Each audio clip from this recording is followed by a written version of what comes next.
அன்பர்களே, இந்த பதிவில் நாம் சகுனம் பார்ப்பதன் அவசியமும் சோதிடத்திற்கும் சகுனத்திற்கும் இடையே உள்ள வேறுபாடும் என்பது பற்றி பார்ப்போம்.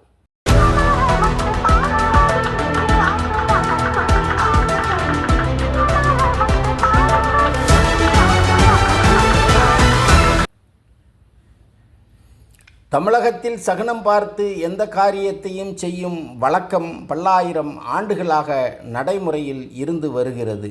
விருச்சி என்பது ஓர் அசரீரி வாக்கு போல பழம் தமிழகத்தில் நிலவி வந்தது. அந்த நம்பிக்கை இன்றளவும் தொடர்ந்து வருகிறது. படையிங்கு அரவம் பாக்கத்து விருச்சி என்பது தொல்காப்பியம் தரும் கருத்தாக உள்ளது. பள்ளியும் பாங்கர் பட்டன்று என்பது சங்க இலக்கிய தொடராக உள்ளது. நமது முன்னோர்கள் சகுனம் பார்ப்பதில் மிகுந்த நம்பிக்கையோடு இருந்தனர். தற்போதும் பரவலாக அந்த நம்பிக்கை தொடர்ந்து கொண்டுதான் இருக்கிறது. கண்ணகி செங் மாதவி கருங்கனும் எண்ணும் முறை இடத்திலும் வளத்திலும் துடித்தன் என்று சிலப்பதிகாரம் கூறுகிறது. அதாவது கண்ணகியின் இடக்கண் துடித்ததால் அவள் தன் கணவரை மீண்டும் பெற்றாள். ஆனால் மாதவியோ தனது வலக்கண் துடித்ததால் கோவலனை பிரிய நேர்ந்தது என்று கூறப்பட்டுள்ளது. மங்கள பெண்ணை பார்ப்பதை நாம் சுபசகுனமாகவும் அமங்கல பெண்ணை பார்ப்பதை நாம் அபசகுனமாகவும் பார்த்து வருகிறோம். நற்றிணையில் திருந்திலை மகளிர் விருச்சி நிற்ப எனும் பாடல் வருகிறது. நமது வீட்டில் காக்கை கரைதலை நாம் வீட்டிற்கு விருந்தினர் வருகைக்கான சகுனமாய் பார்க்கிறோம்.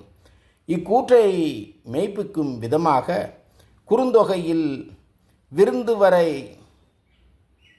கரைந்த காக்கையது வழியே எனும் பாடல் இடம்பெறுகிறது. இவ்வாறு ஐம்பெரும் காப்பியங்கள் சங்க இலக்கியங்கள் அனைத்தும் சகுனம் பற்றி கூறுகின்றன. தமிழர்களின் பாரம்பரிய ஜோதிடத்தில் சகுனம் பார்ப்பது என்பது ஒரு வகையாக உள்ளது.